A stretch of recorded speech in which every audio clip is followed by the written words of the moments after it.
Good evening, and if you're just tuning in, welcome. You are listening to UFO Paranormal Radio Network, also known as United Public Radio Network, or we like to call it just UPRN, and you're listening to The Angel Rock.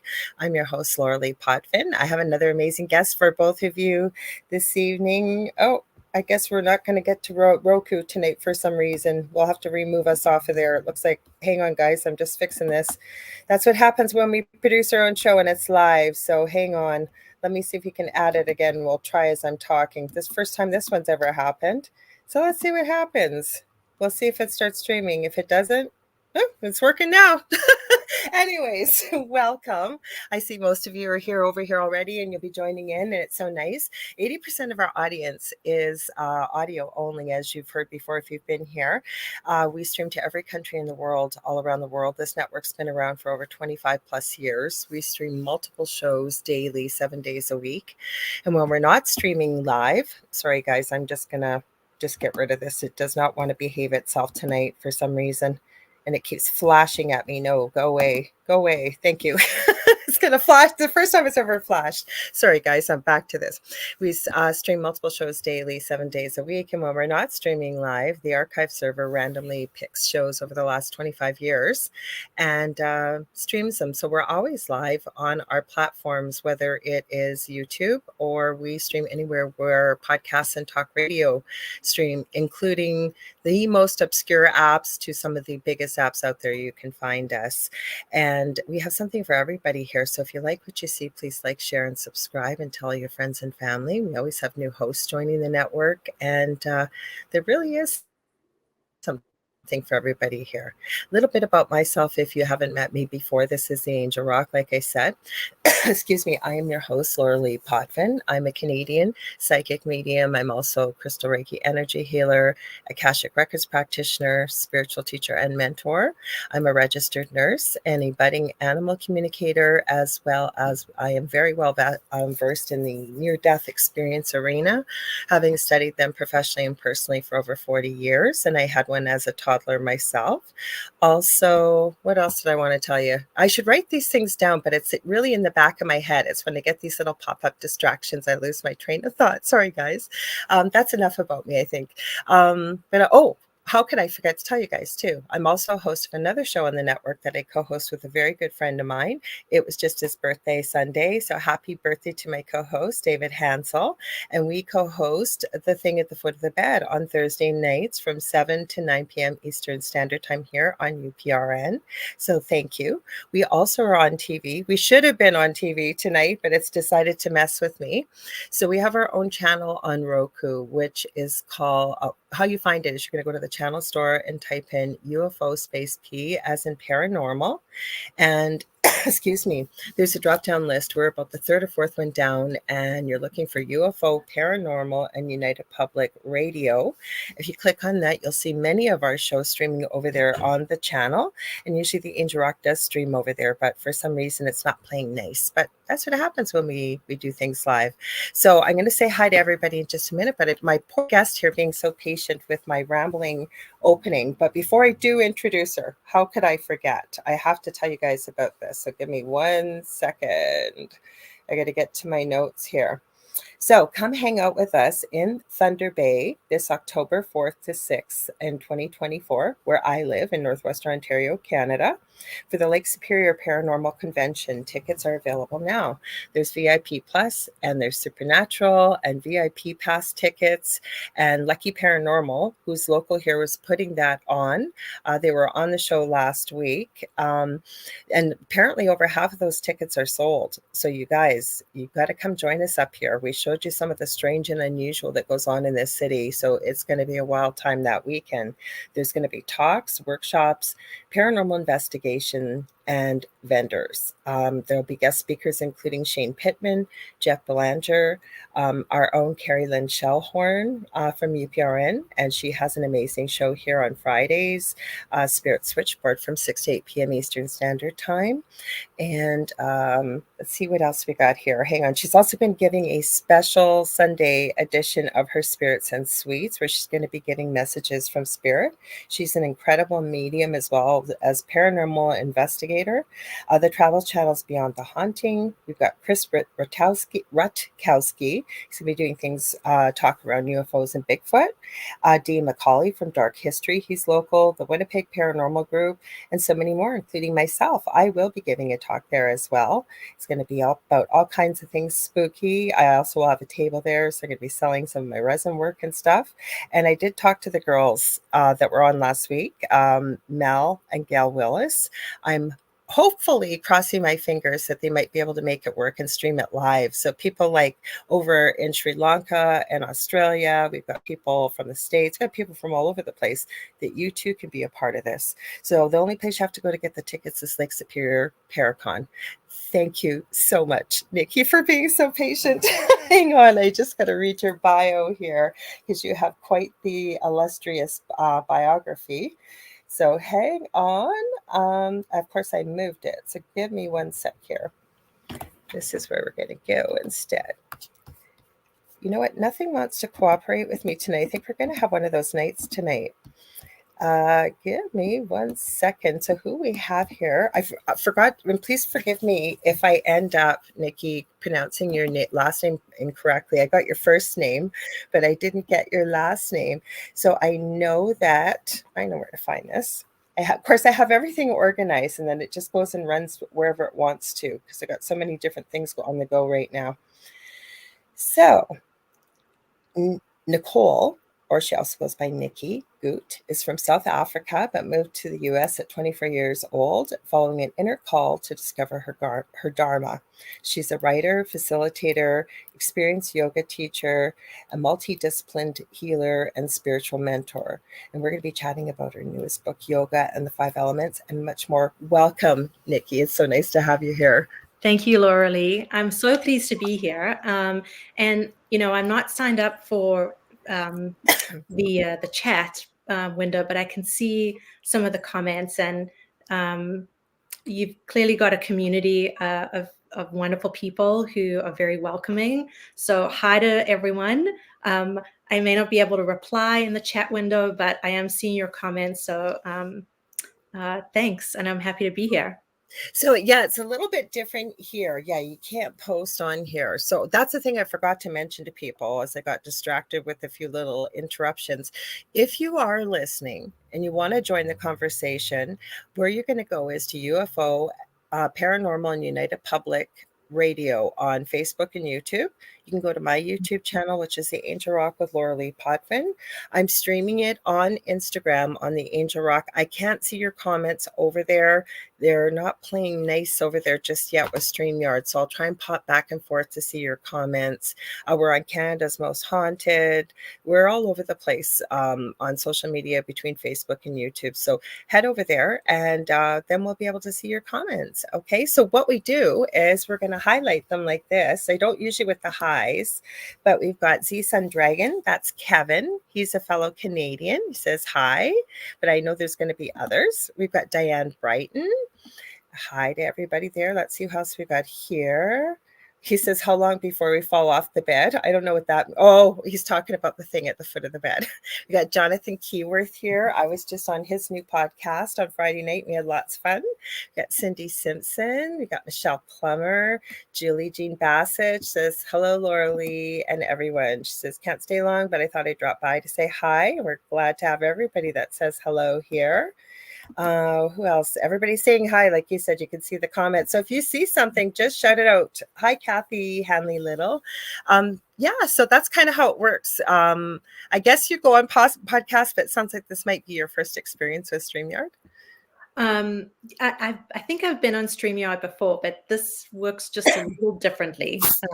Like I was saying before, I think everybody seems to have a slightly different setup, and also different in terms of how their community is interactive. So this is definitely the more interactive community that I'm speaking with tonight. Well, what I always say is, okay, so maybe it's a Leo in me. I'm not a big astrologist, but I understand a bit about it. But the thing is, I hate when I go to somebody's live and I'm really interested in what they're saying, and I've got some questions or whatever it may be, and they don't even look at their chat. I understand if it's really flying by and you can barely see it. Well, you can't expect anybody to read it that quickly. So I always feel that if people are spending their time with us, the least we can do is involve their comments and their questions. And we have such an intelligent, well-versed audience that shows up here. They really ask some great comments, and they've become almost like a little family here between the two shows. So it's so nice. The other thing I want to tell my audience that I forgot in my distractions here, don't forget that we are streaming on 105.3 out of Mississippi and 107.7 FM on out of New Orleans. I didn't want to forget to say that. So that's an interesting background that you've got. When I saw your bio, because we booked this a long time ago, I Yeah. was looking and I thought, South Africa, one of my favorite YouTubers, because a lot of us in not so much light worker world, but the paranormal world seem to follow true crime. And one of my favorite true crimers is on YouTube, and her name is Gisela K. And she's got Grizzly True Crime, and she's from South Africa, was living in the Netherlands, and now she lives in Switzerland. So as soon as I saw that, but you're no longer in South Africa, you came over to the US at the age of 24? I did. And so it's been 20 years. This is home. Well, uh, I say I'm going home when I'm going to South Africa, and I say I'm coming home when I'm coming back to the United States. So I have, multiple homes at this point. And in a sense, I think of myself as, wherever my home is, where I feel myself rooted and grounded, which, is in two places, but really anywhere, I think.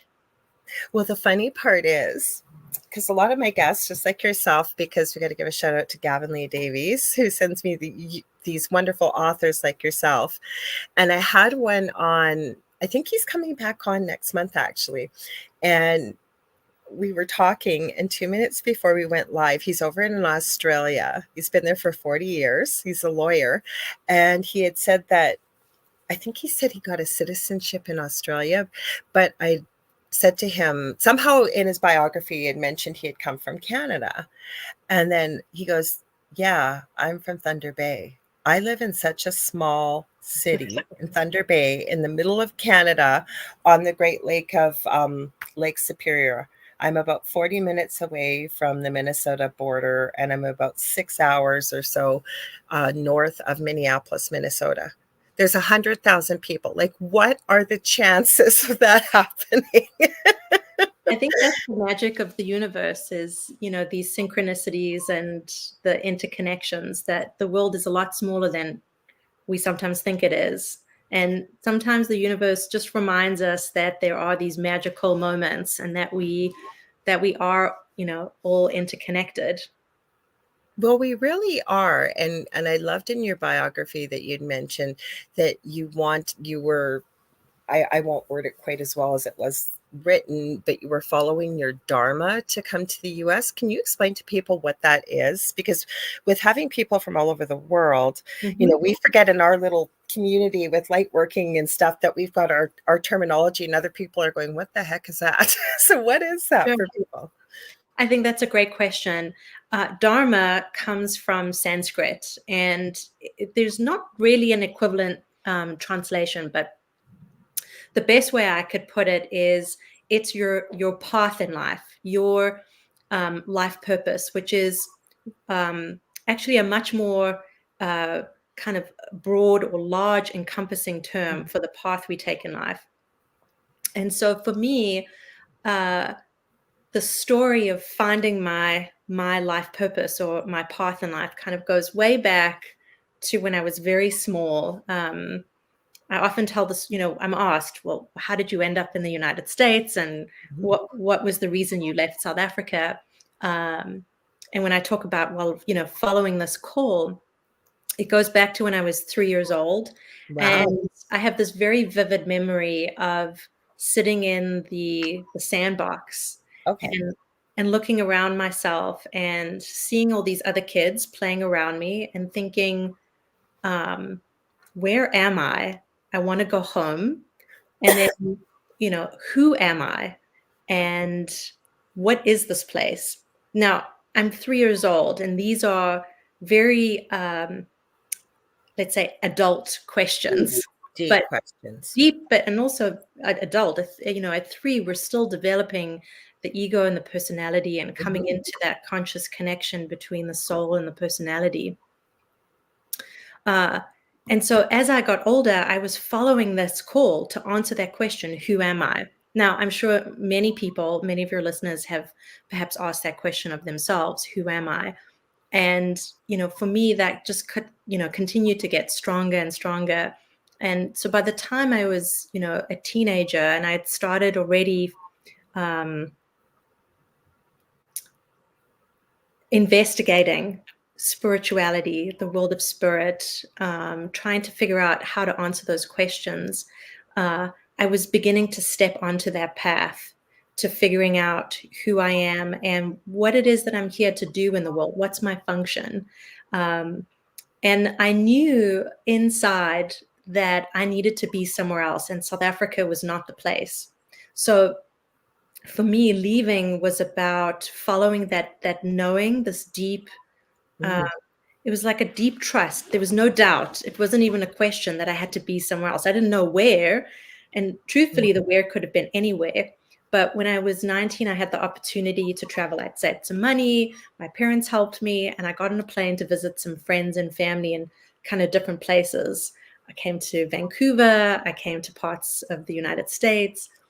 And something about, and I actually, up until about 3 years ago, lived in Boston, Massachusetts.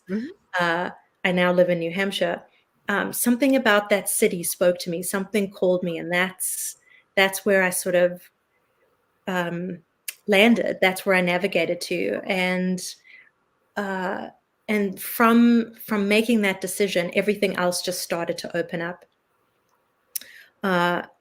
The studies that I've done, the people that I've met, just how I've opened up and discovered for myself who I am. That's been, an evolving process over the last, 20, well, more actually, but 20 years since I've lived here, certainly a lot longer since I've been on that journey.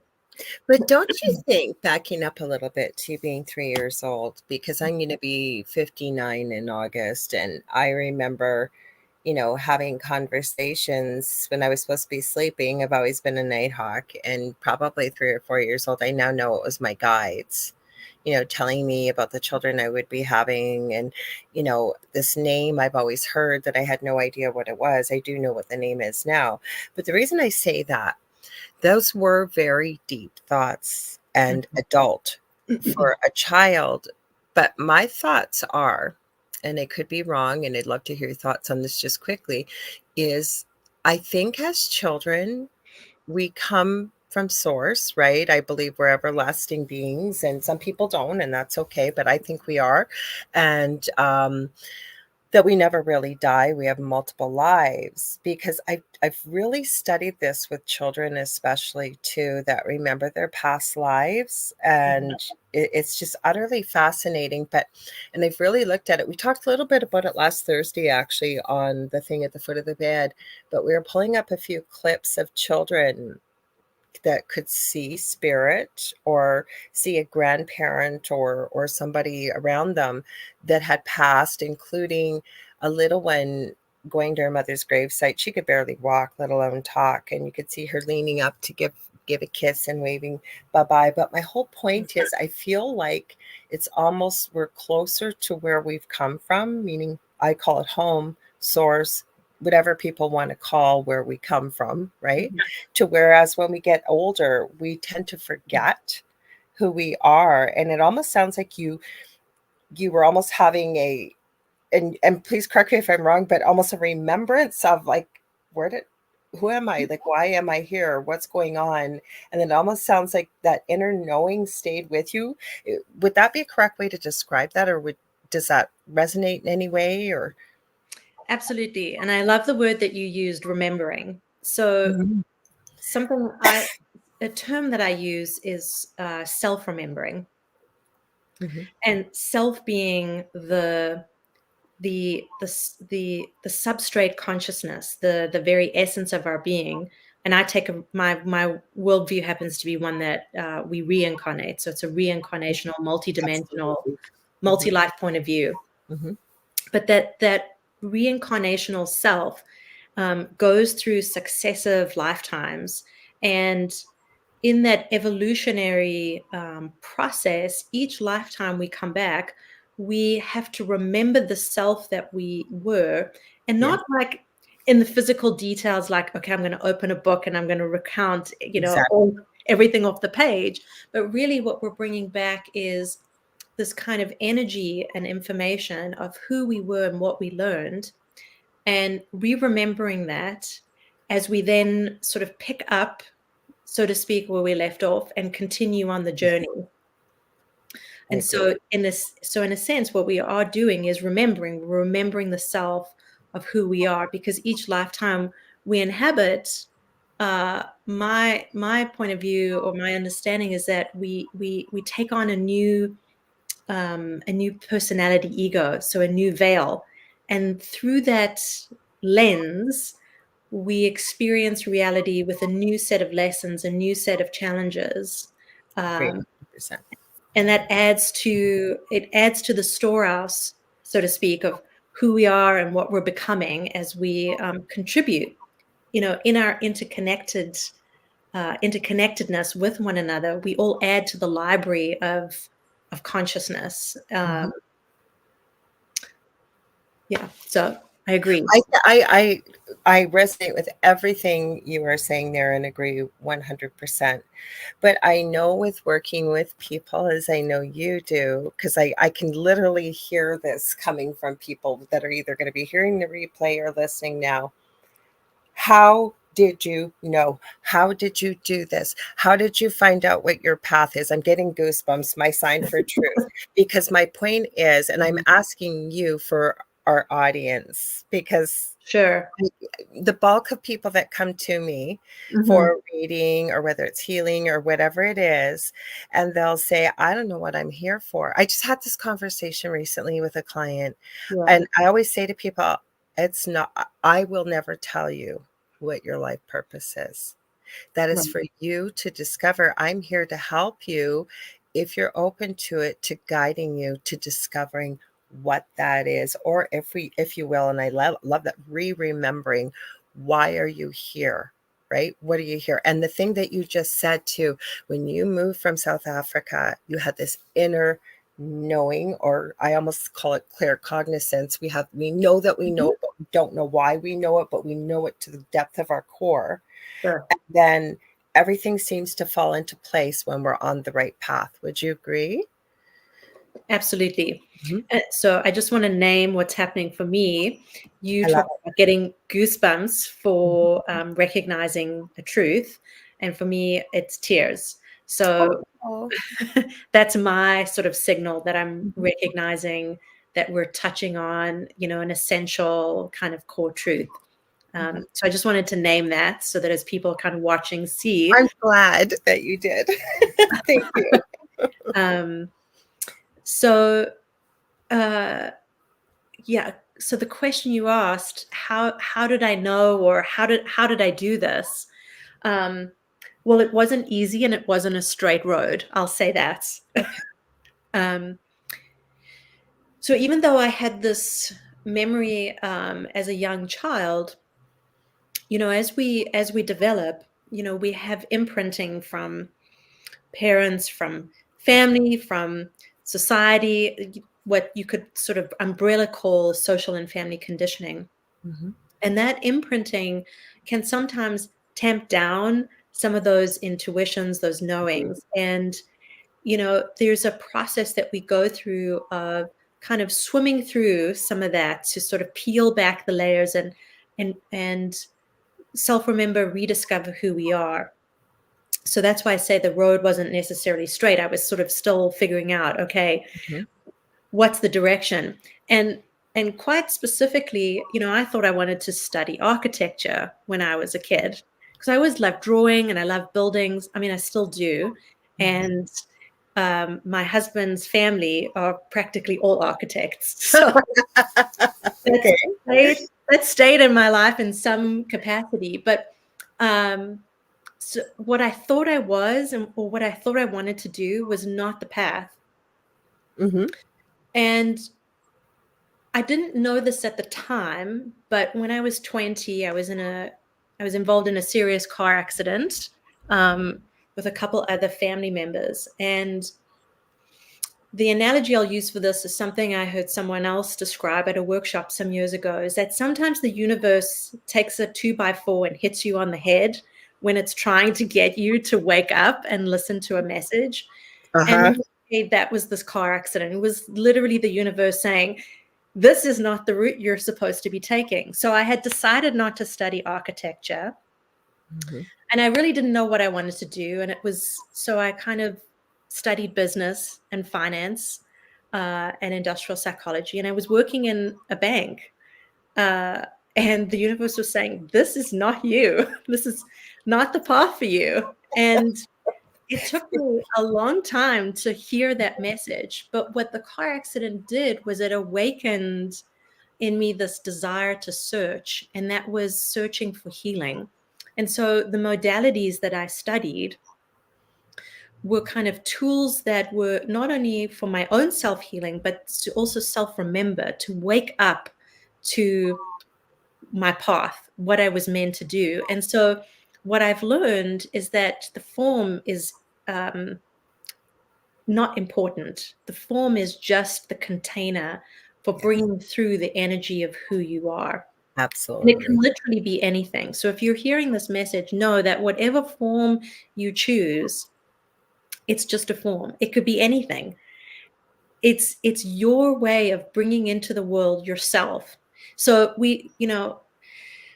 I think uh, we live in a world that's very much identity based. Mm-hmm. What's your job, what's your, where do you live, all the things that we think define us. And it can be very easy to get stuck in those identity forms, those labels.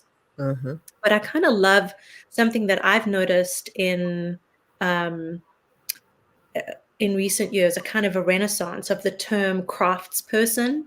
Mm-hmm. Oh yeah. Yeah, I've had this conversation off air many times. And I think it's so interesting because what craftsperson does is it becomes an umbrella for recognizing that there's a whole variety of forms. You could be doing pottery, ceramics, um, woodwork, carpentry, and so forth. So ultimately, the form just takes the form it needs to.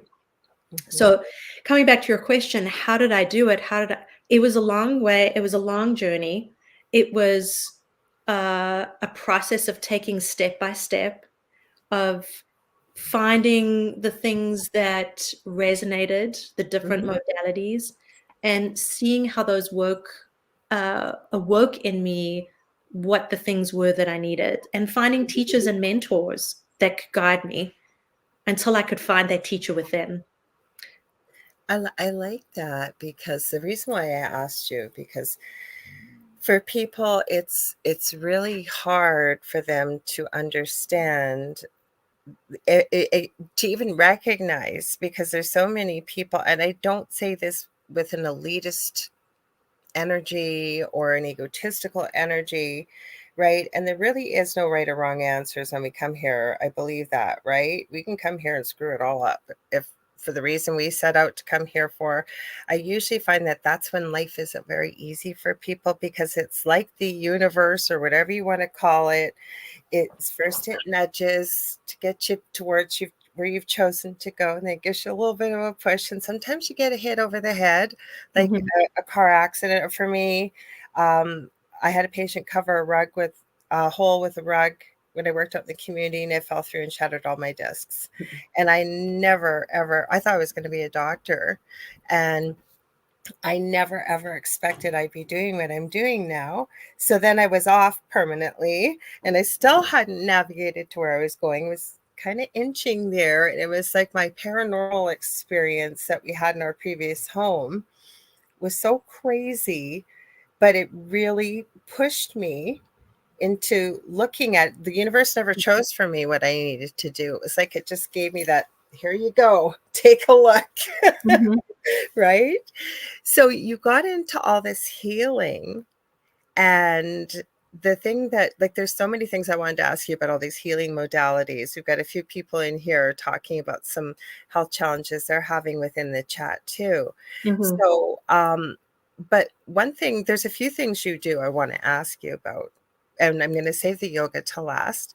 But one of the things I've heard a lot about, I'd love to hear why you got into craniosacral healing, why you got into that, and what that is for people that don't understand about it.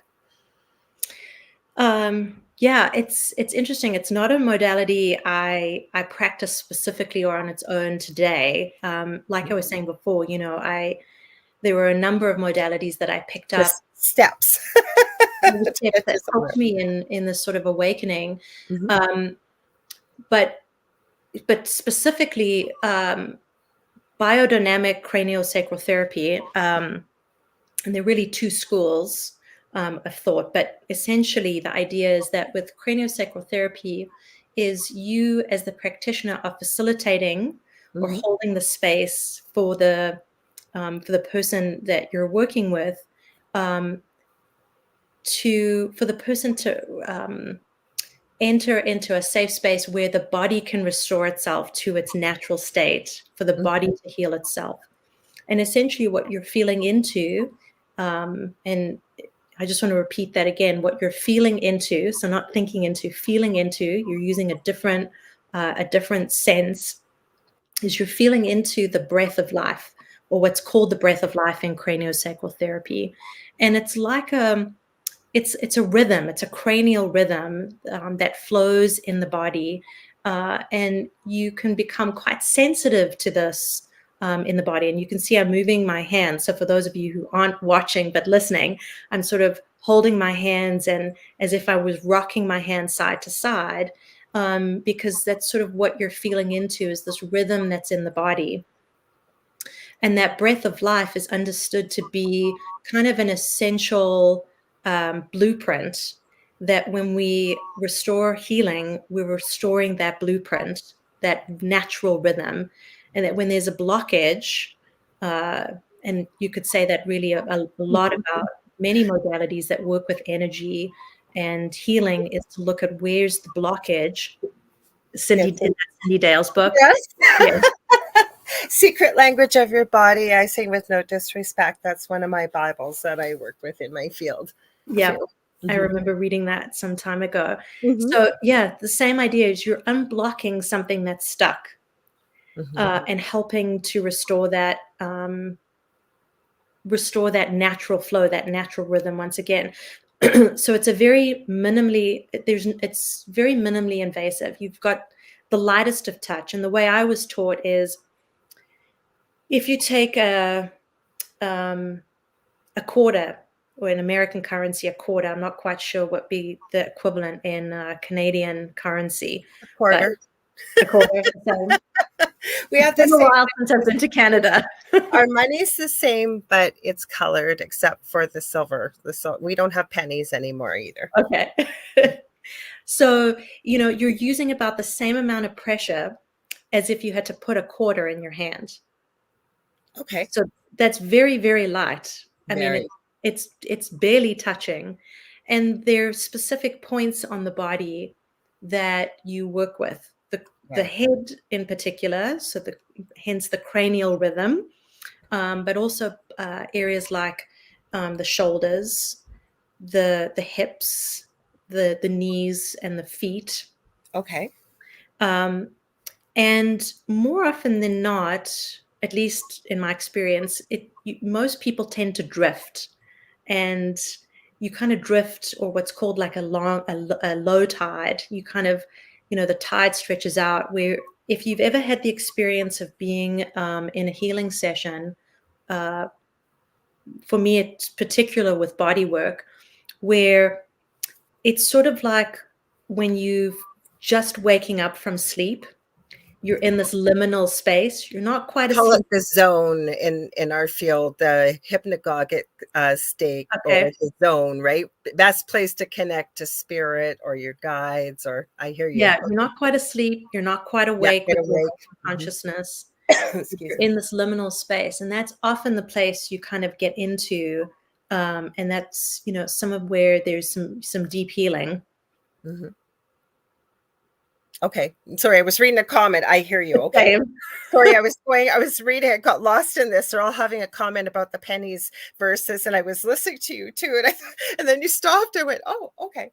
I hear what I, you're saying. And I I mean, made the mistake too of looking over to see what people were saying. that's what I was doing. I was looking, going, oh my goodness, because people are talking about all kinds. I love when they chat amongst themselves. And Debbie Schmoley's here. Hi, Debbie Schmoley. We've got M. Lyons here. Julie Jean Bassett has to leave.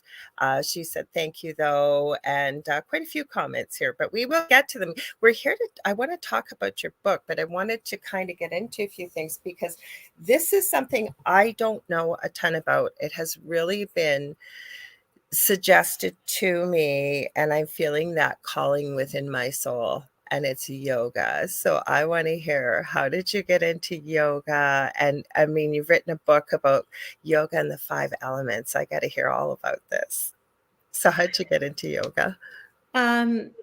It was so yoga for me started actually through architecture. Wow, that's Okay. mind-blowing. So here I am, this sort of 13, 14-year-old. I'm interested in buildings. And I used to love going, I mean, I still love going to the bookstore. And I'd go to the bookstore and I'd often look at books on architecture and buildings and design. And I happened to one day stumble across a book called Vastu, spelled Yep, Vaastu. yep. And it's about the placement, sacred geometry, placement in design, and working with energies, not dissimilar to feng shui. And in the book, it talked about Ayurveda, and Ayurveda is the natural healing, allopathic healing system that comes from Indian philosophy, Vedanta, and India. Mhm.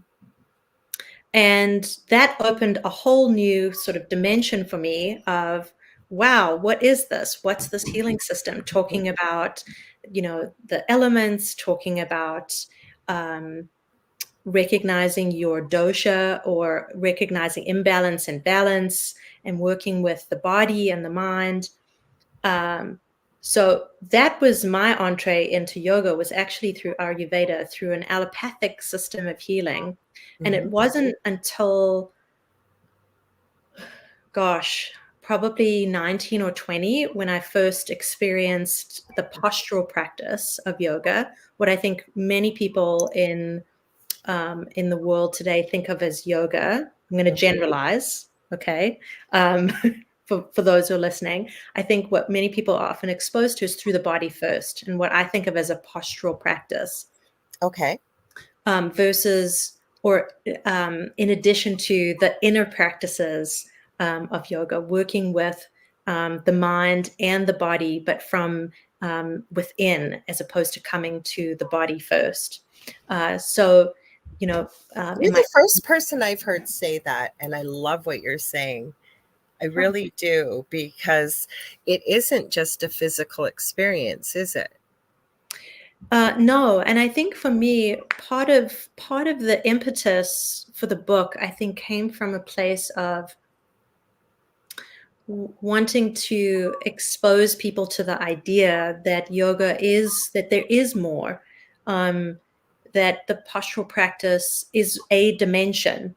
It's one way of working with energy, working with um, balance, working with coming into unity with your mind, body, and spirit.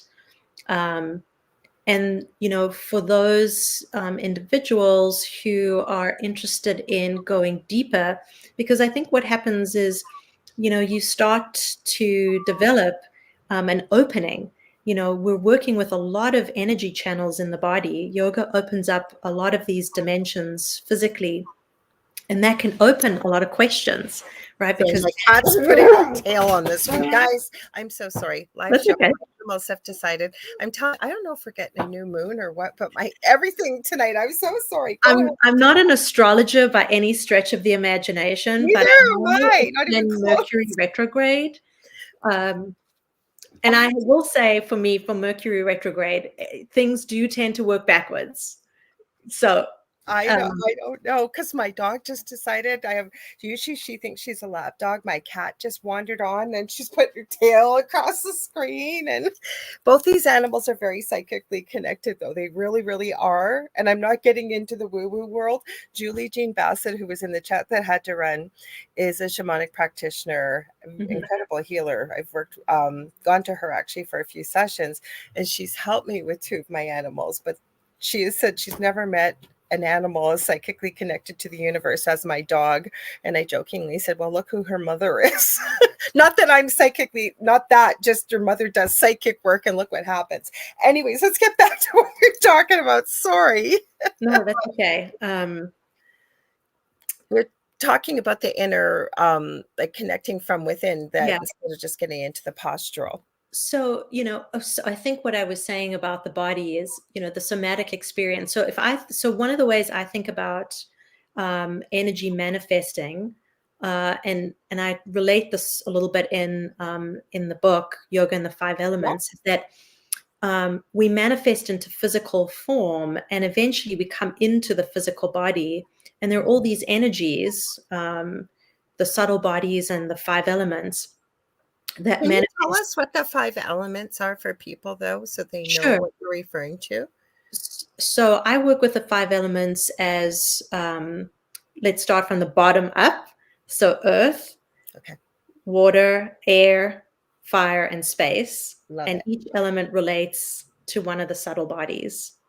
And the subtle bodies are, so earth relates to the etheric body. Love it. Okay. Water relates to the astral body, which is the body of emotions, the body of dreams. Air relates to the mental body. So the mental body is all about beliefs, and air is about perspective. Fire and the causal body. Fire is illumination and transformation and motivation and enthusiasm. And that's the level of life purpose. And then we have the element of space, which is the Buddhic body, and that's the body that's beyond time and space, where we start to realize the experience of unity consciousness, where we start to feel that interdependence and interconnectedness with everything and everyone. Do you think that's possible to achieve, being in this earthly plane? I mean, I guess individually it could be, if you put in the work, right? And really were dedicated, or would I be wrong about that? Because that would be really difficult, I would find, to be able to achieve that on this earthly plane. Or am I wrong about that? You mean to be interconnected or to feel? No, not so much that, but okay, with the Buddhic body, not the interconnectedness, but the other things you were saying as a human being. Is that possible, or would it be for somebody that's, say, a very old soul and has a lot of wisdom and a lot of knowledge? I want to hear more about that, I guess, rather than assuming. I'd love to hear more about that if it's possible. Say more about what you mean, what's possible. Is it possible to experience these levels, or is it possible? All of them are possible, I think, 100%. But the last that you said, because I'm not familiar with, you said the Buddhist, was it the Buddhic body? Okay, and what you were saying about it, and it's not that I'm disbelieving anyway. I'm super intrigued by it, because to me, could I do it on an individual level? Yes, but I would think you would have to be super healed, super grounded, very old soul with a lot of wisdom and knowledge and things like that, because I don't know, like, I want to hear more about this level, I guess, because, and I'm not discounting it in any way. I'm really intrigued by it. Sure. Okay. I think I understand. The world would be a lot better place if we could all reach that level, is where I'm going with this. I think I understand where you're coming from, Lorilei. So okay, so the bodies. Let's back up for a second. Okay. So in yoga in Five Elements, the book, I use the terminology I'm using with the subtle body comes from theosophy. Okay. If there are listeners who are saying, okay, well, in yoga, how does that relate to yoga? That is the what's called a kosha, or a sheath. And those are things like prana, maya, kosha, prana, life force, energy. Yep. And so the bodies are vehicles for consciousness. Mm-hmm. Okay, so we were talking at the very beginning about that reincarnational self. Yeah. Right? That's the energy that comes through. And if we had to think about it, how does that reincarnational self communicate and experience physical reality? Well, one is through a physical body, but there are also other levels of being. And I'm guessing a lot of your listeners are familiar with whether we call it the human energy field or an aura. Yeah. So essentially, the bodies are just multiple layers of that human energy field. And each of those layers represents levels at which we are able to bring through the energy of the soul into physical reality. So, for example, when we're talking about the astral body and emotions, so our if we had to look in our mind, happiness isn't like a physical thing that exists in the mind, right? It's not like a physical, I can touch and feel and see it, right? That's a concept that's difficult for a lot of people, though, right? Sure. And why people get so disillusioned, because they do think it's a physical thing, right? If I get the latest this, the latest that, the latest this, and it's almost like it's a high and then it's gone, and then they wonder why they feel empty. And would I Mhm. be wrong? And it's not said with judgment, it's just an observation. So I love what you said about that, about happiness. You're right. That's what I call the sensory mind, Hmm. right? The sensory mind either goes into, desire and craving. I want this, the next thing, or fear and aversion. I don't want that. That's too much. And, it's a lot of often back and forth, and it can be quite binary. Hmm. And the trick, so to speak, is to be able to step back out of the binary and to Hmm. find the middle. And Okay. so part of why it's helpful to understand the subtle bodies, these subtle layers, is that it enables us to understand that these are just vehicles and mechanisms for us to be learning and growing, for consciousness to experience physical reality. And that one of those mechanisms is through the subtle bodies and through the ego personality. Hmm. So again, back to what we were saying earlier about identity and form, right? With life purpose.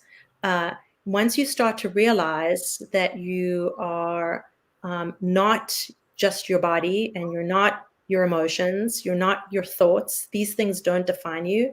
Um, there's an opening to a much larger sense of self. And to your question of, is it possible to do this in a lifetime? Do you have to be in a particular place? Hmm. Um, it is possible. And what we have to understand is that it's a spectrum, right? There isn't this particular endpoint or goal. And I'm particular about not using the word goal, because goal often uh, places places a particular pressure, almost that you have to have achieved something by a particular stage. And when we're talking about spiritual development and spiritual growth, it really is an evolution. I And agree. where you are is where you are, and the next step that you take in your journey is the next step that you take. And um, so is it possible to experience and open to these Anything is possible, but what I'm thinking is, and I'm not trying to put limits on this, to me, to be able to maybe I didn't word it properly, but even on a bigger scale, if you will, because individually anything is possible. And I am one of those people that believes that if you're willing, like how powerful our minds are and our words and our thoughts, right? Everything, with everything being energy, but our minds are so incredibly powerful. We have never been led to believe or understand how incredibly powerful our minds are. So on an individual level, if somebody took upon this and was drawn to it as yourself, and you're speaking my language, a lot of the things you're saying, but for somebody that is feeling really lost, for example, and doesn't feel like they belong, or is wondering why they're here, or at a crossroads, could they get to that individually, all of these stages? Yes, but I guess I'm thinking en masse in a group, if you will, because to me that almost sounds like it would be ethereal, is what I was trying to ask. Could we achieve that state when we go, as I call it, back home? Absolutely, because there's nothing but love. But to me, it almost sounded like you would have to be in a real place of balance, peace, love, grounded, and understand all these concepts. So I'm just trying to explain myself, Mm. because I'd love to hear your thoughts. Am I wrong about this? Am I way off base? Or Let me pause for a moment just to take in what you're I saying. ask difficult questions because my mind goes there. I'm sorry. No, it's okay. I'm just feeling into what you're saying, and pausing before I respond. I could reword it. Okay, No, so it's say, okay. because No, I it's want okay. people to buy your book.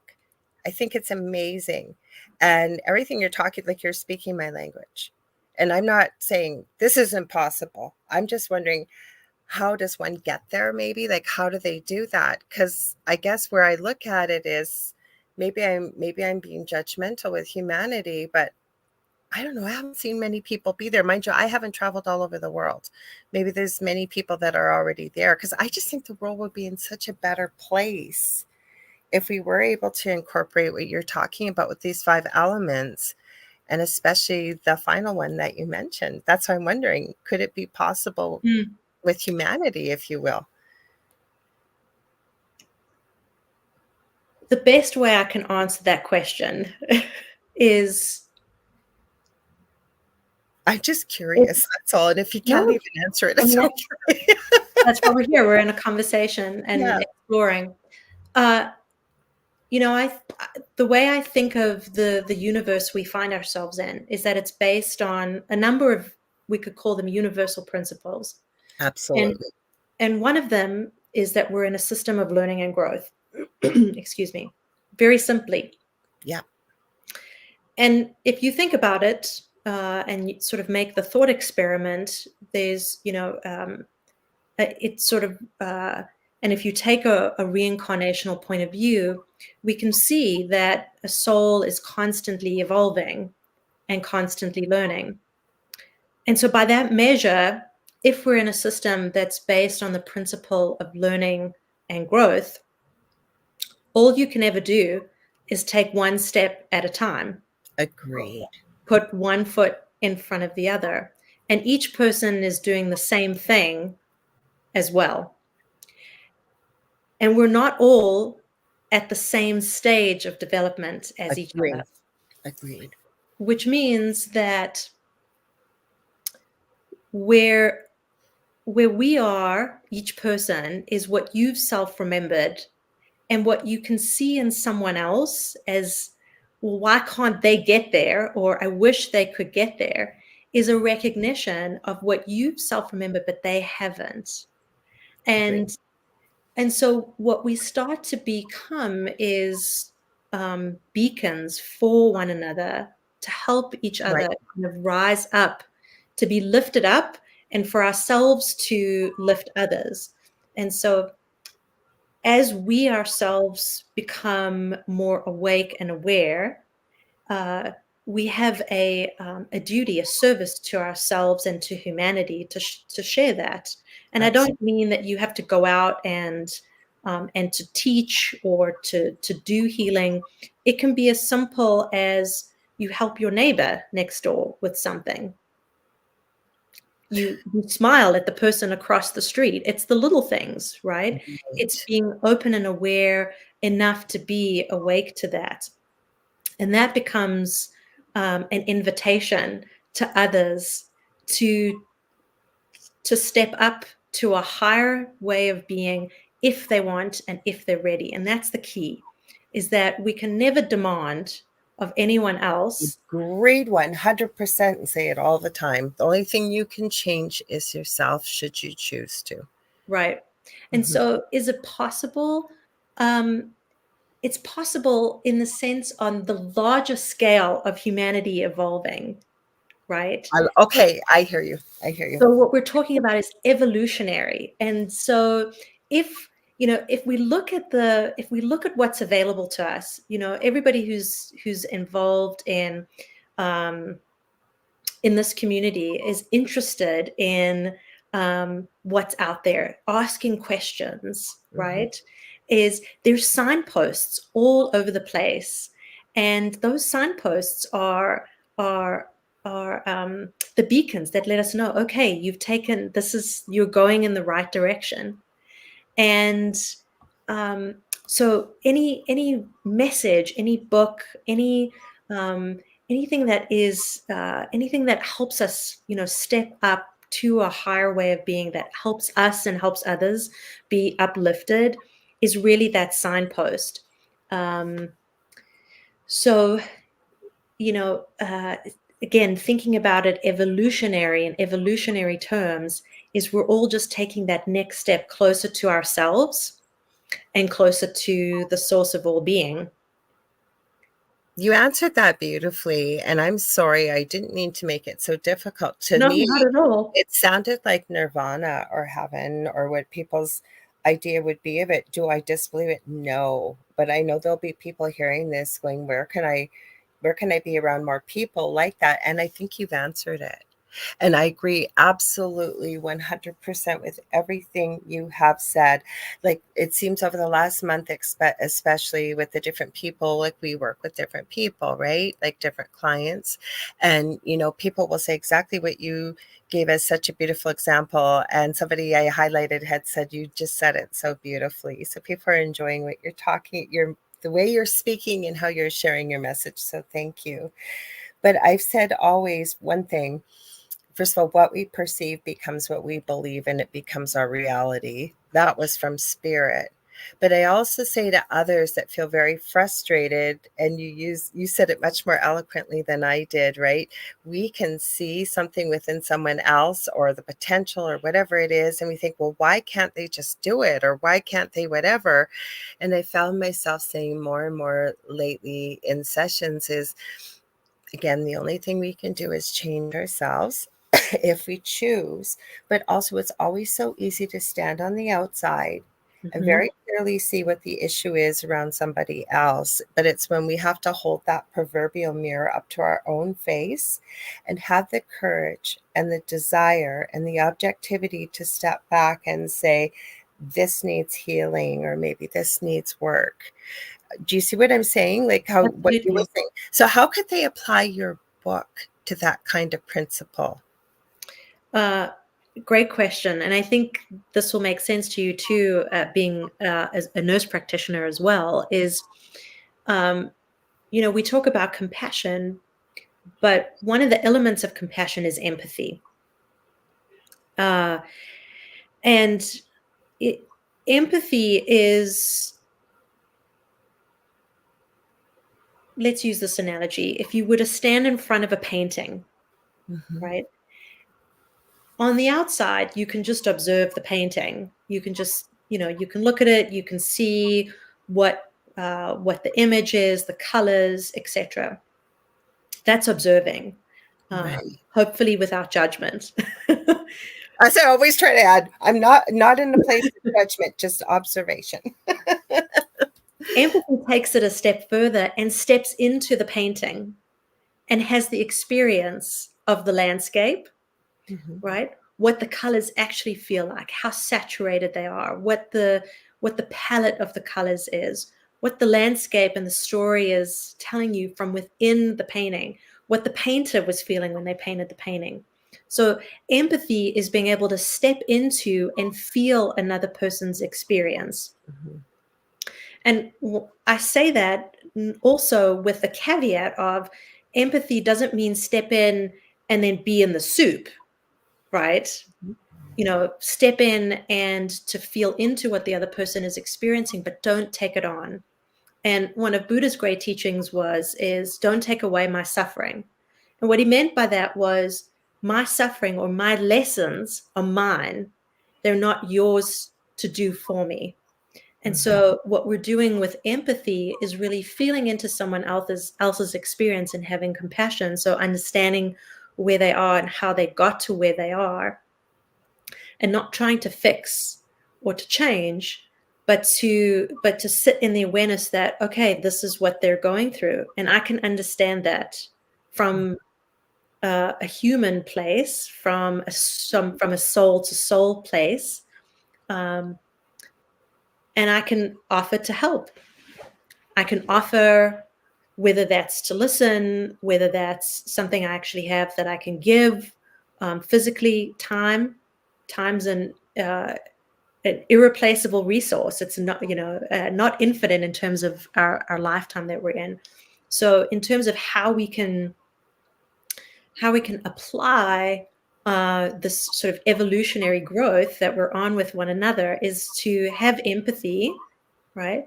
But not trying to force upon or fix or change anyone, but to really offer an invitation of, I'm here, I can help if you need, but I can see the experience you're having, and I can understand that that is what you're going through without judgment. I just love the way that you explain that, because I love the way that you explained empathy, because you're absolutely right. And that's the big thing, right? And you'll see people say, well, this person that I have in my life is absolutely perfect. If only they would change this and change that or change this. Or somebody that's going through something, right? Somebody will step in being very well-meaning and take over, instead of exactly what you said, observing it, understanding from a perspective, yes, I can see what you're going through.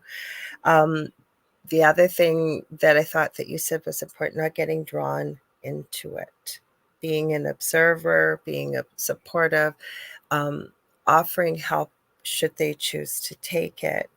And I always like to add to, come from a place of love. Like, let's use a patient, for example, that I did, very passionate about death and dying in the home.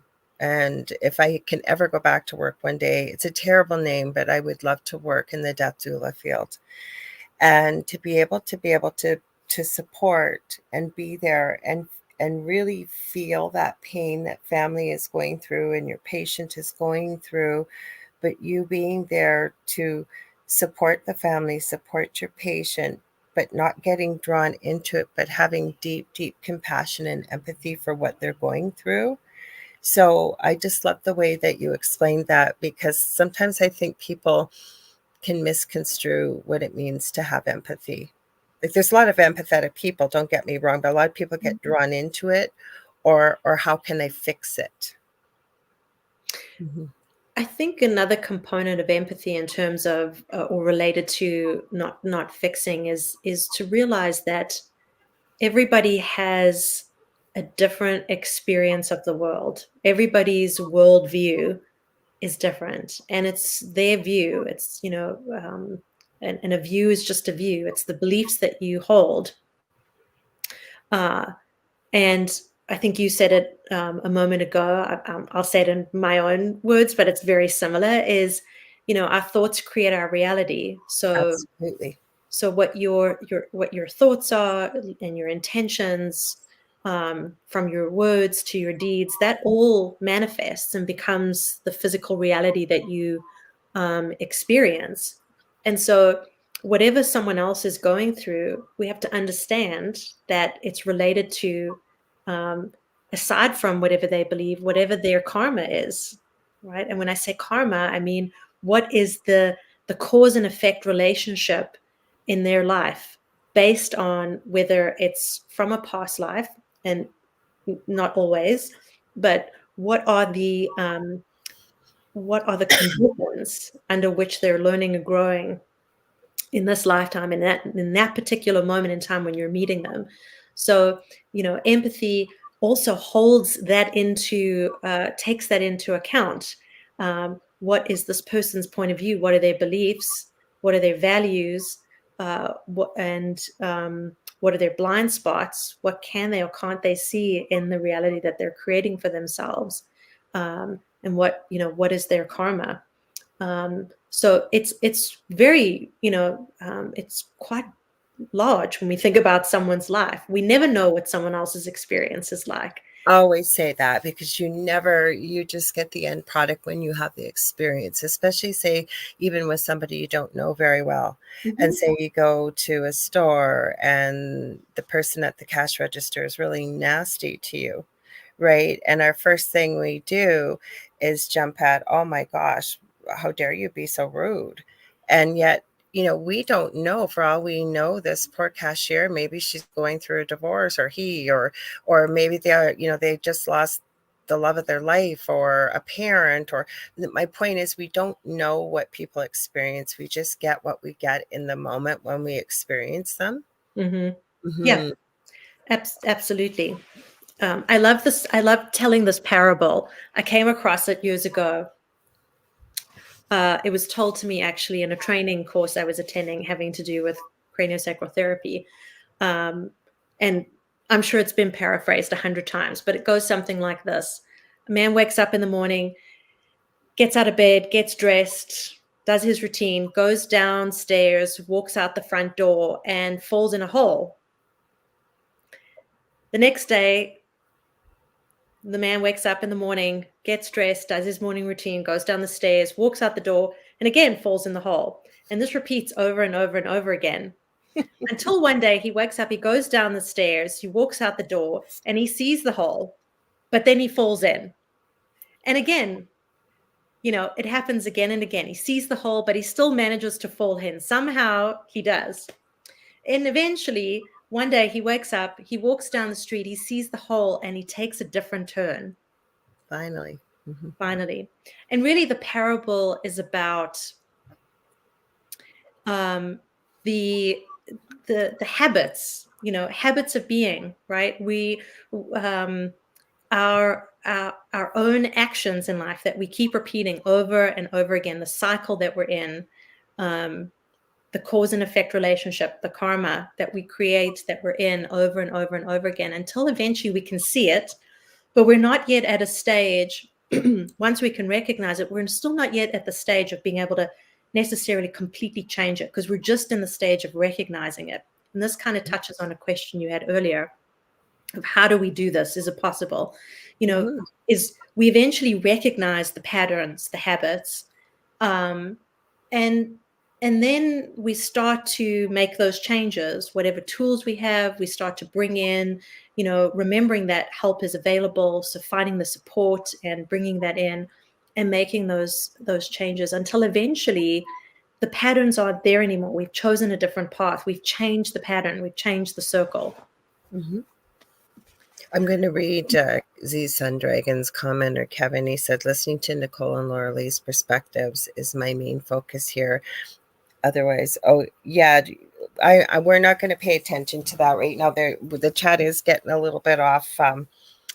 We appreciate everybody that's here. So if you do want to be here, there's a lot of people that like to participate in the conversation and add their perspectives. So I realize there's somebody in here that's going off on all kinds of tangents, and you're more than welcome, but please leave space and room for others to put their comments so we can add them up here too.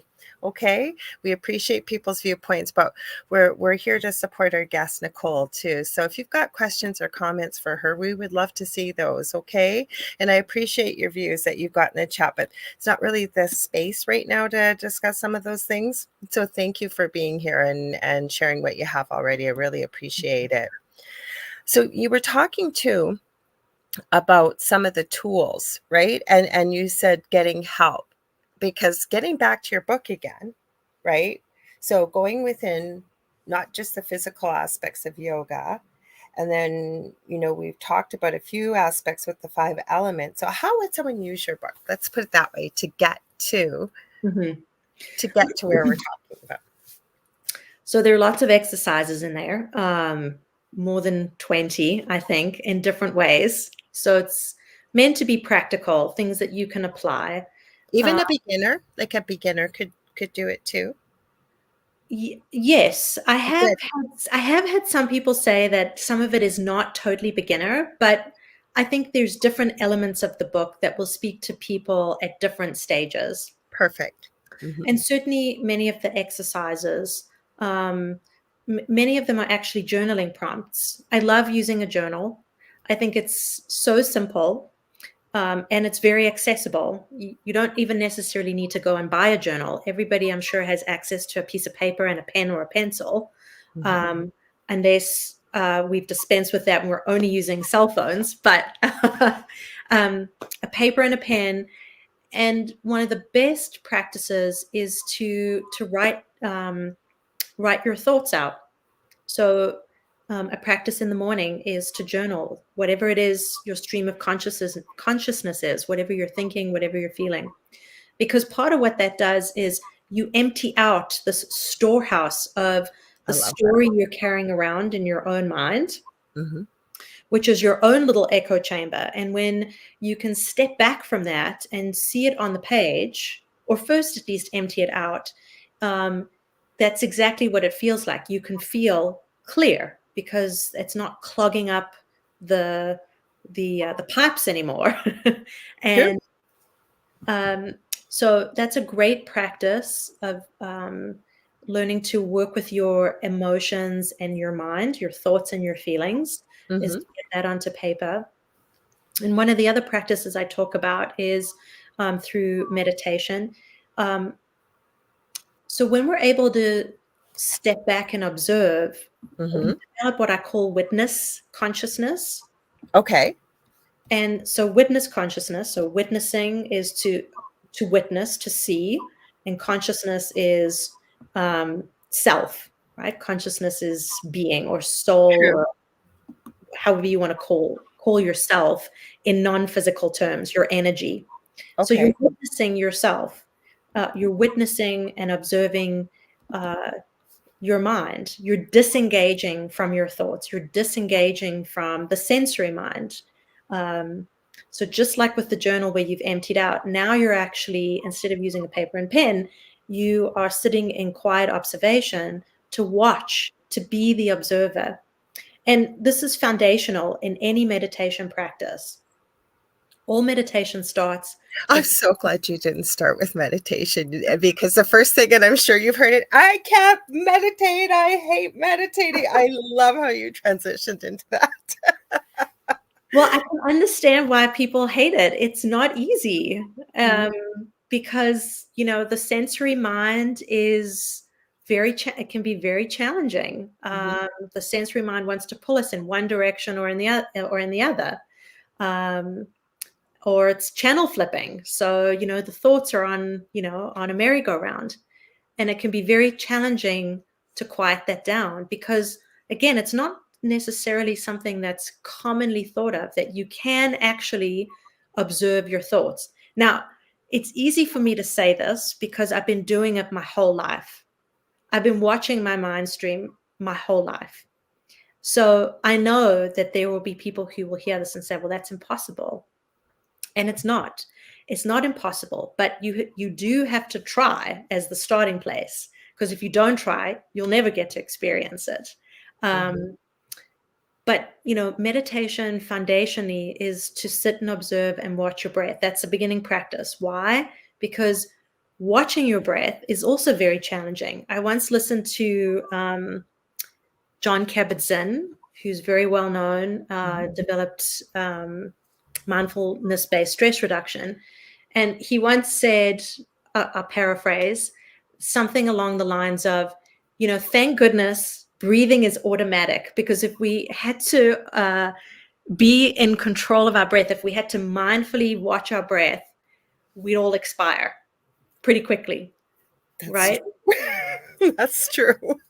Right? Because watching your breath and doing nothing else, focusing on nothing else is actually really challenging. So, So this the meditation of developing single-pointed concentration, in this sense here, what I'm suggesting um, is developing that witness consciousness, developing that emotional neutrality. And if that's all you work on in a lifetime, that's amazing. Because when we can hold ourselves in a state of emotional neutrality and emotional calm, we can go much deeper into empathy and compassion, because we're not judging. We're just Observe. observing, we're just being, and we're holding presence, we're holding space. Okay, so because when people hear that, a lot of people get really turned off. But so for me, because I'm always moving, I have a back pain, really severe back injury. So that's why I'm squirming someday. I don't even notice I am, right? But I'm always moving. So what I ended up doing for myself was, yes, and that is the proper way to observe your breath. I understand, but for me, and I have a mind that goes 90 miles an hour.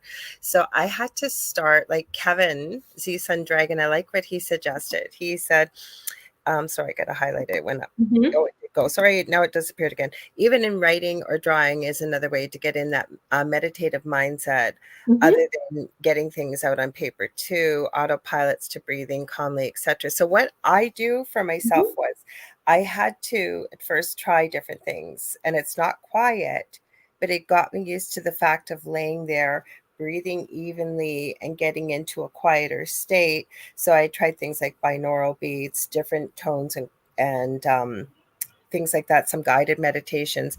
But I find the best thing for me Mm-hmm. is to, and it wouldn't be traditional meditation, I guess, is to keep what everybody thinks runs the show, our mind, busy creating.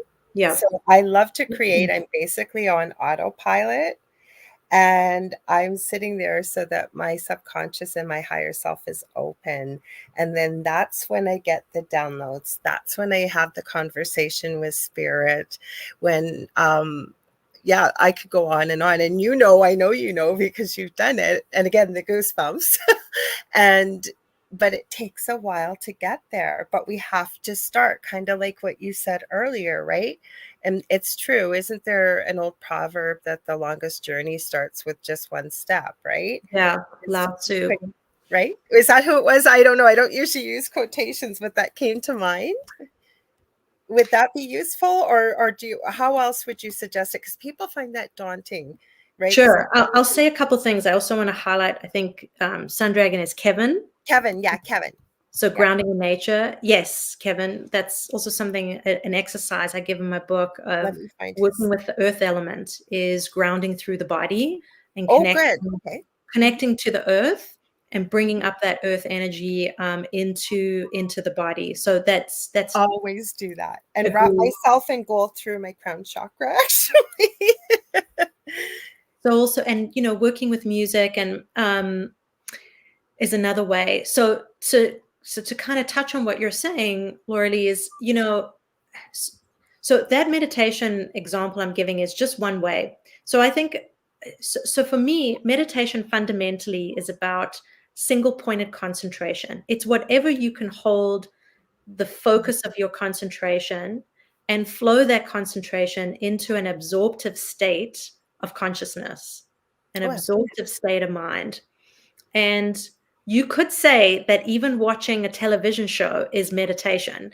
And the reason being is that if you get lost in the story, in a way, you're meditating. You're completely focused and absorbed in that thing, right? The intention is just different. And so, that would everybody, almost feel like hypnosis to me, though.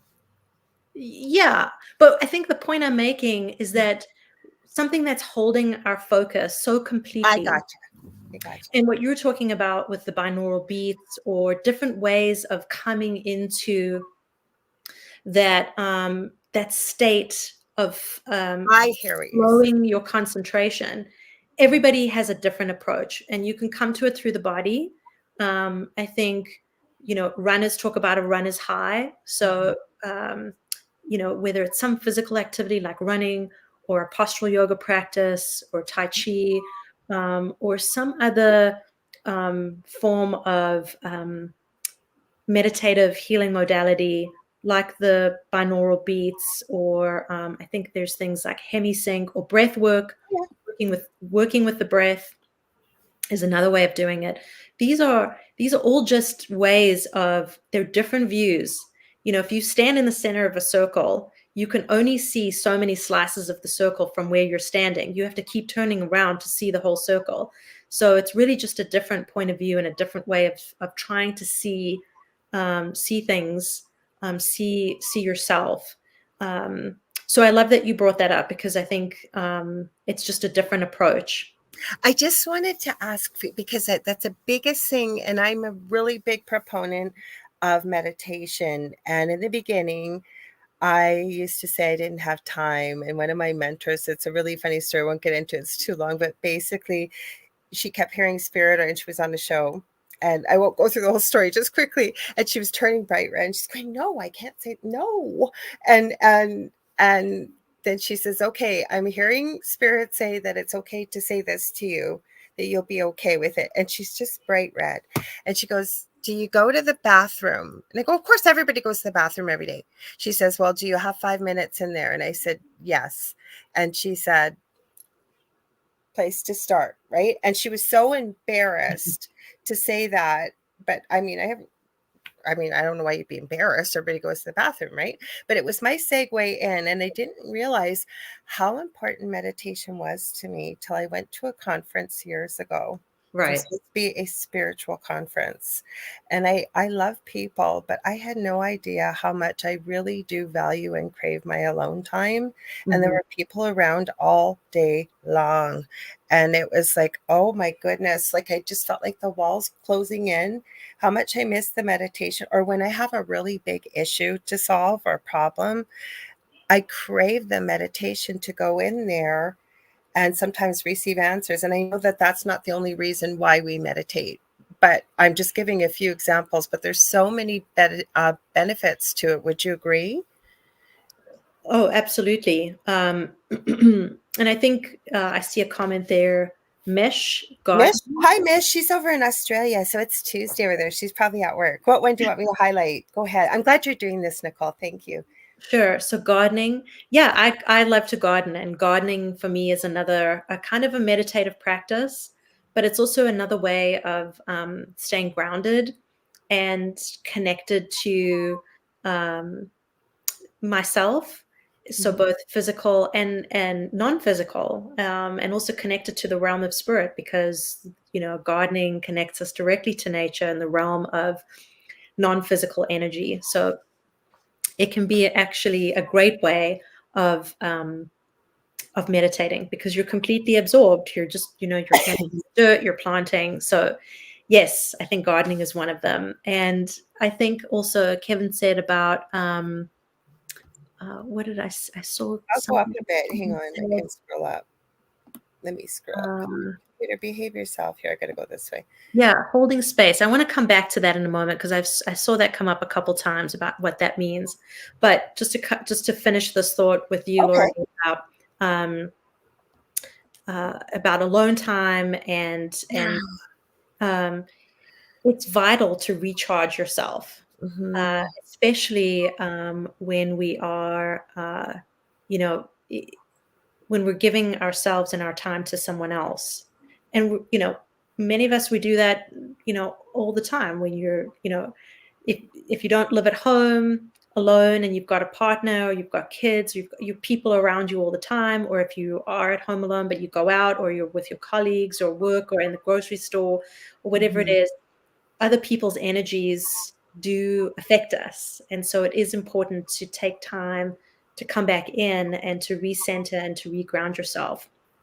And whether you think of that as a kind of meditative practice of slowing down and watching your thoughts and watching your breath, or whether you're listening to some sort of music as a form of meditation, or whether you are doing something creative, like Kevin said, drawing, whatever it is that helps you kind of recenter and refocus yourself. Yes, absolutely, it's beneficial, because you're restoring and recharging your life force. Oh, I like that. I like what you said. See, this is okay. I don't usually say this on the air, and I'm not hiding it. It's just I'm going to share it. So every morning, even if it's cold out, I'll spend maybe a few minutes. But now that it's getting nicer, every morning I try to sit outside on my front steps in the sunlight for an hour or so. But I have the most beautiful little birds around. I put out bird feeders. So I really, if I can, even if the grass is dry enough, I'll try to get into the earth, take the shoes off, get into the earth. If I have to sit on the grass, breathe and just observe the nature and just lose myself in the process. The brain's not thinking, I'm just Mhm. observing nature, I guess is what I can say. But and then at nighttime, I'm a resin artist and a sculptor and stuff. So I lose myself in that process. The other thing I do too, and I'm not doing this to brag or anything, I'm sharing it because I think it can help us connect with the five elements, including where was it? I take a break from social media on the weekends at all costs if I can to get away from that. And I don't know if that would be beneficial things or things you can add, for people to use that book to get into some of these, because this could be very healing for people as well as open so many doorways for them, can't it? Connecting to the Yeah. elements. Well, each element represents an energy. So earth represents vitality and well-being Mhm. as it's connected to the etheric body, and grounding, being grounded. Mhm. And literally a lot of what we've been talking about is actually ways to stay grounded. It is. Um, and I see someone talking about, exhaustion, Yeah. um, you Marty know, Price, he says, yeah. yeah. So, a great way to recharge is when we sort of get scattered, when we get pulled out of ourselves, is to come back and reground and recenter ourselves. That's earth. And so if we understand what the earth element represents and where we're out of balance, so that's one of the ways I work with the elements is where are we Okay. out of balance? And understanding what those energies are and helps us to just look at things from a slightly different point of view. Again, it's just a framework and it's just one way of working with energy and healing and learning about yourself. And then with water, water can go in so many different directions. If we feel stuck, water can feel like it's like a frozen lake, right? Ooh, interesting. Okay. I'm So loving everything you're saying here. It just my mind goes in all these deep, deep places that I got to ask about this. And I've told authors before, I ask probably weird questions because it's just off the top of my head, but I really am fascinated and really interested in what you're sharing. Now, with water, you said, okay, so it could feel like a frozen lake.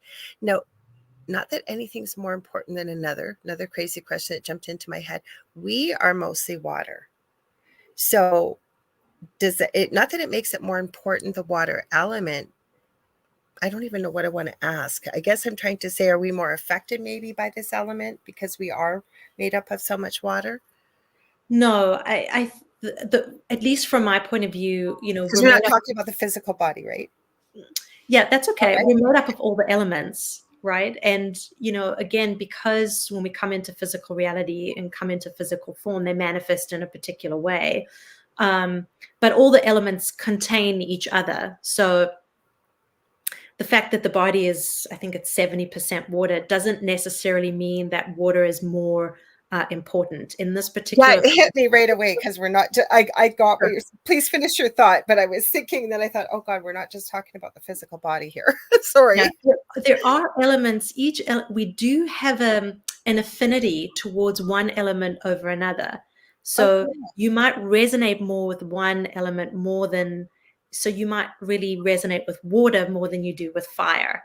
And that also starts to tell you a little bit about how the elements show up for you and how you tend to go in and out of balance, both in yourself and what's happening around you and in you, but also in your relationship dynamics, because each person has an element that they have an affinity for and tends to be sort of their kind of their comfort zone, and we tend to operate from that. And so I'll touch back on that in a moment, but let's finish about the elements. So water, as I was saying, it can show up like a frozen lake. That's the quality, and we can feel stuck and frozen. So when we Right. say, I just feel completely frozen, Yeah. Well, what comes to mind might be water. And how do you unstick frozen water? Well, it needs heat. Yeah. Right. So, we start to look at, okay, how do we work with this in terms of balance and imbalance? And I'm just going to give some brief examples, both in the interest of time and because a lot of that's in my book. And with air is all about perspective. So if we're stuck in the weeds, so to speak, we can't see the wood for the trees. Right. And so air is about where are we seeing things from? Are we at that sort of 30,000 foot point of view, or are we sort of down, kind of over analyzing, overthinking, really stuck in the muck? Right. So how do we get out of that, or how do we bring ourselves back down to earth? And that's air. And fire is all about illumination and motivation and enthusiasm. And it can be the opposite too. So if you've kind of burned the candle at both ends, so to speak, and I can imagine in your role as a nurse, if you're just on all the time, it can be very easy to get burned out. Well, I'm not able to physically work as a nurse. I use my nursing every day, but I know exactly. I am more busy now than when I worked 3 jobs and my children were little. So I hear you. I resonate with that. Yeah. So burning the candle at both ends, very easy to get burned out. And then finally, when we get to space kind of integrates everything and holds everything together. And that brings me to kind of the question that some folks have asked about holding space. So one way to think about space is literally as one of the 5 elements that balances and holds everything together. Or I should say, when the 4 elements of earth, water, air, and fire are in ideal balance, and I say that with a caveat of in that moment, right? Okay. Yeah. We are in flux, but in that moment, space holds all those elements together. Space is from, when we look at it from a cosmological point of view, the elements descend from space and they sort of manifest: space, fire, air, water, earth. And then when we dissolve, or when a form dissolves, right? When we go out of physical reality into unmanifest form, unmanifest undifferentiation, we go from earth to water to air to fire to space. So space is holding that all together. And then in energetic terms, when we're holding space for someone, what we're doing is we're opening ourselves up as a field, a consciousness field, ideally with an intention, an altruistic intention, to be a space of loving presence. And so you are the space. It's just how you reach out with your non-physical hands. And for those of you who can't see me, I'm like one of those little emoticons right now, my little hands by my side, but reaching out to hug. And so literally like reaching out with your energy field from your heart center to hold a loving embrace when you're holding space for someone. So if a friend comes to you with, some sort of crisis or just a need to talk, as you sit down and get quiet in a place of compassion and empathy, I'm glad that resonates, Kevin, is, you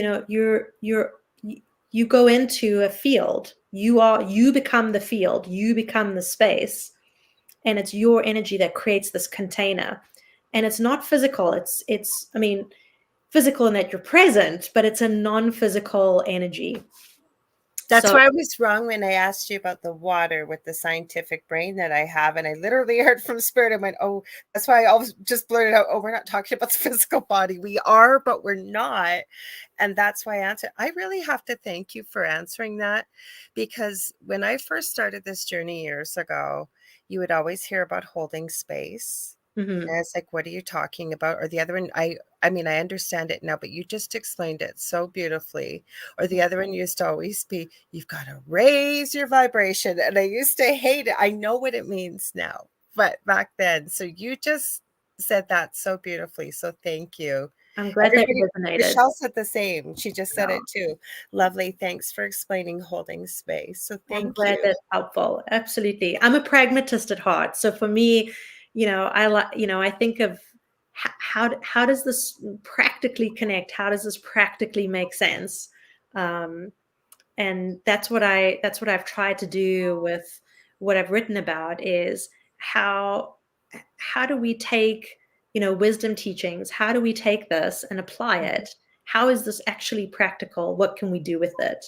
And that's a very important value that I hold, is to make something approachable, to the best that I can, in the way that it resonates for others. Well, I think that this isn't an incredible book for anybody to go out there and buy it. And don't worry, we're going to tell you where you can buy it and the whole bit. But I just loved everything you said tonight. And I mean, you were speaking my language. I knew you would, from just the concepts of it, but you just have a way of explaining it. And I think that that's so important for people, because, and sometimes I didn't have to remind you, and I don't say it with judgment for anybody else, but sometimes people will come on and we start getting lost in the lingo. It's like being in the medical field or a legal field and using these big, huge terms, because you're amongst your tribe, if you will, right? We understand each other's lingo. But anybody, say you're at a big party, people have no clue what you're talking about. And that's why I just love the way you've defined things tonight, and you've shared them, and you've made it really clear. And it sounds like you're doing that with the book too. So it's not just explaining the concepts, it's making it practical for anybody to understand. Oh, this is what it means. This is how I use it in my life. Yeah, I hope so. What I've learned in the conversation that we've had tonight too is that, we can say something one way and we can say it another way, and we can say it 10 times. And sometimes it just clicks depending on which way you've said it and when you've said it and when you've been ready to hear it. So hopefully the book reaches people at a point in time where it makes sense, for them.